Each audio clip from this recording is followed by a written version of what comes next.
My name is Patrick Lamontagne, and I'm a cartoonist, illustrator, and painter. Here's a fun cartoon style of painting I'm going to show from initial sketch right up until the finished image. The painting's been sped up so that you don't get bored. I only wish I could paint and draw this fast. I'd sure get a lot more done. The original sketch I started with was done with pencil and paper in a sketchbook. I scanned it, and I'm using it as my template for the painting and coloring that follows. Everything from this point on is done digitally, which means on a computer. Some people get intimidated by the thought of creating art this way, and it's really nothing to be afraid of. So what do you need if you want to try digital art? Well, you do need a computer. PC or Mac, laptop or desktop, doesn't matter.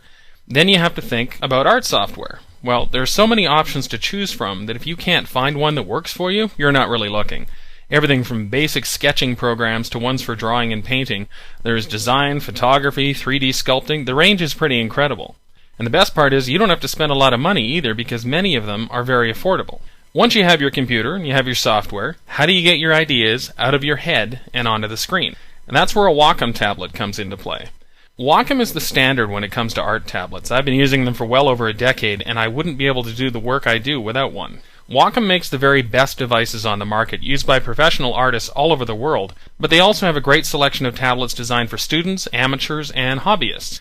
There's a tablet for every skill level and budget, and you'd be surprised not only how easy these tablets are to use, but how much you can do with them. In fact, the entry-level tablets that you can get from Wacom today are better than the professional-level tablet that I started on years ago. Best of all, they all come with different creative applications, so if you can't decide on which software to use, they provide you with some so you can get started right out of the box. But it's intimidating, right? Creating art in a computer, you must have to know all sorts of technical stuff. Actually, you don't. Much of the software available out there assumes that you're not a computer expert, so they're not designed to make you think like one. Digital drawing and painting is as much an art medium as oils, acrylics, or watercolor. In fact, a lot of the software focuses on that very thing, giving you the brushes and tools to allow you to get the traditional look you want, only on a screen instead of paper or canvas. Digital drawing and painting is a much more forgiving medium than any other traditional one that's come before it. If you make a mistake, it's pretty easy to just erase and start over. Try doing that with oil paints on canvas. And if you don't like what you created, it happens to every artist, you just open a new canvas and start again. All it's cost you is your time, and that's never wasted because there's always an opportunity to learn from mistakes. But what if you've never used any of those traditional mediums? Don't worry about it. I never have either. My medium has always been digital. I learned to paint with a computer and Wacom tablet, and I never went to art school.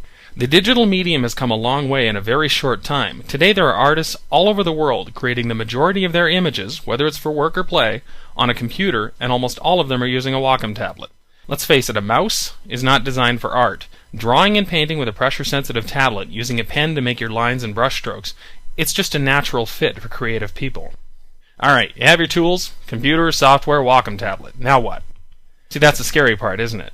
Now what? What should you draw? The simple answer is whatever you want. Don't let that white screen, that blank canvas, frighten you. Put a couple of lines on it right away. If you don't like them, you can change them later. But it's important to get those first lines or brushstrokes down because then you're started. You're already moving. Once you got 1 or 2 lines down, there's no reason to stop. It's going to take you time to get good. Get comfortable with that. When it comes to any creative pursuit, as cliche as this sounds, the journey is more important than the destination. You'll always have room for improvement, and even if you think you aren't making any progress, give it time. Keep at it. Draw even when you don't think you have anything to draw.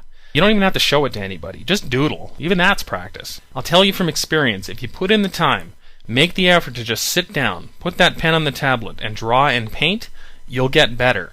And there's no greater thrill as an artist to look back weeks, months, and even years later on your early work and see just how far you've come. It's a pretty amazing feeling.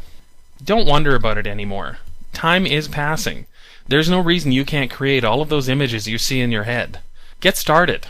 Today.